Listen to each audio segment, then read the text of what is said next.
जळगाव विधानसभा मतदारसंघात सध्या निवडणुकीचे वातावरण तापले असून यात अपक्ष उमेदवार माधव निर्मळ यांनी ग्रामीण भागामध्ये प्रचारामध्ये आघाडी घेतलेली असून ठिकठिकाणी त्यांना ग्रामीण भागामध्ये प्रचंड असा प्रतिसाद मिळताना दिसून येत आहे।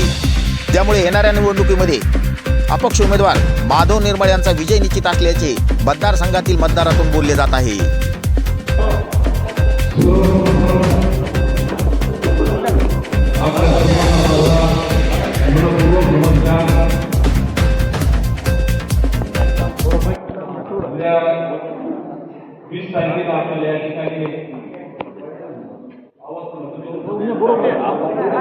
उद्याच्या 20 तारखेला आपल्याला या ठिकाणी फक्त माईक खाली घ्या विधानसभेचं मतदान करायचं।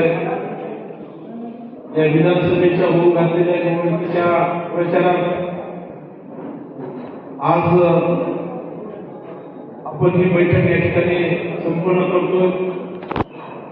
आपण या ठिकाणी मतदान करून तुमचे आशीर्वाद